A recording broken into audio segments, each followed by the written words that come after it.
You know, I think about it.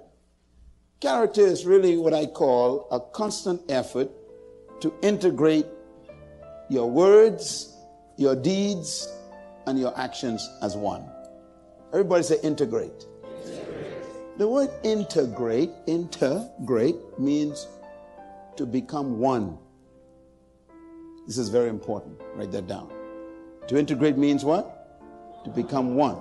So character is when your words, your deeds, and your actions are one.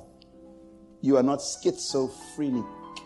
A person without character will say one thing, do another, and promise something else. So you never know who you're talking to when you're talking to them. No character. Now here's a surprise. Number 5. Character is sacrifice for principles. So character means you are willing to sacrifice friendship to protect your principles. You are willing to lose your best friend in order to keep your principles. Do you have character? Who are you with right now that you shouldn't be with? Think about it. What are you doing right now in secret that you shouldn't be doing? Are you willing to sacrifice that to protect your principles? Somebody offer to pay your mortgage off if you just sleep with them once. Would you sacrifice to protect your principles? Character. I like this last one. Character is simply integrity. Everybody say integrity. Now look at integrity and look at integrate. They're the same word. Integrity means you are one with yourself. Integrity means that you are one with yourself. Do you know, when I did some research some years ago on the word in the Hebrew for holiness, write the word holy down, I discovered that the root word for holy is one. One. The Hebrew concept of holiness is integrity. One. That means you are one. The number one confession in the Bible about God is the Lord our God is one. Now, some of you don't understand why that's important. If you were to talk to a Jewish rabbi right now in this city and ask him, when you meet them, ask them, when you see them, ask them, what is the most important confession in the Bible? They will tell you, the Lord our God is one. What does it mean? It means he's holy. What is holy? You are one. This is very interesting. Holiness means you are integrated. You are not more than one person. You are not a different person on Monday that you are on Tuesday. You're not a different person in the night at 2 a.m. than you are in the pulpit on Sunday morning. You are one.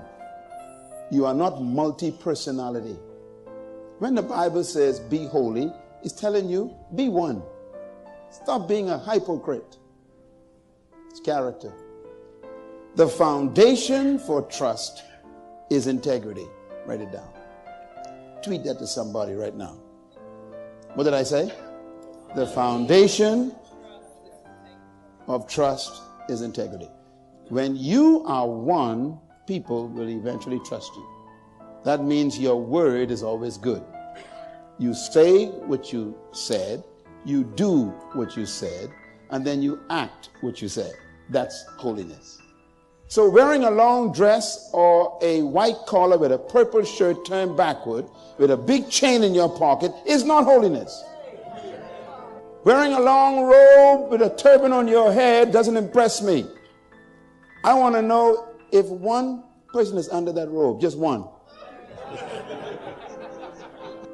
You can call me, you can bring your card to me and show me all your titles. Right, Reverend, Honorable, Bishop, Eternal, Sacred Man of God. I don't care what you say. I still don't trust you. I don't. Because I don't know which one of you I'm talking to. That's why the Bible says, know them that labor among you. Don't just bring anyone into your church to preach. Even if they are on TV.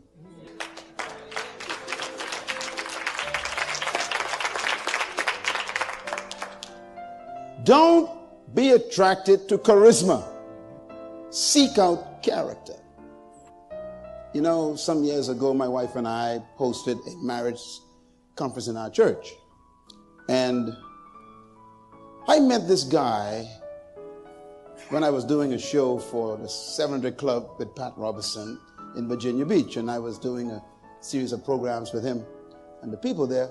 And I met this guy, and he did a show on marriage, you know, and strengthening marriages. He's an older guy. And I was so impressed. He had a book and everything and sounded good. I didn't know him. I just met him for the first time. And we were having this marriage conference in our church in the Bahamas. And I said, you know, this guy sounds good. So I approached him and I invited him to come to the Bahamas. He was so excited to come to the Bahamas. So he came to the Bahamas and he did the seminar with me, and it was a wonderful session and everything. He brought his wife with him. And then 2 months later, I saw an article where he got a divorce from the woman that was with him, his wife. I was confused. So I called him up.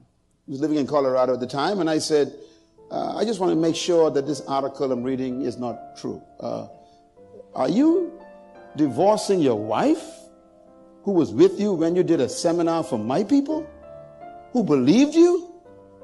And he began to try and explain himself.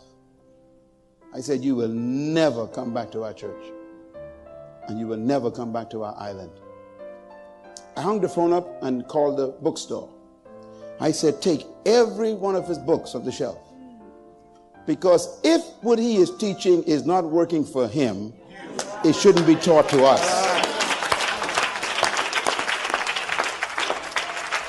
Write this down. Lead with your life. Your life is the weight of your words. What did I say? Yes. Tweet that right now to someone. See, that's the problem with us. We think that we are impressed by our language, you know, these deep things we say and how good we can speak and preach and how we can, hallelujah, yes, Lord. Listen, brother, you ain't got no life. Hey, you know, it's like a guy who sells diamond, but he ain't wearing none. Never trust a salesman who don't use what he's selling. Clap.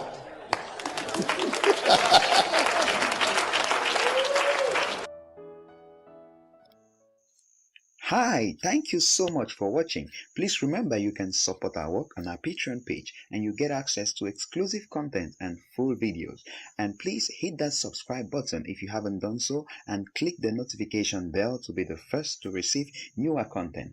Please don't forget to like and share this video with your friends to be a blessing to them.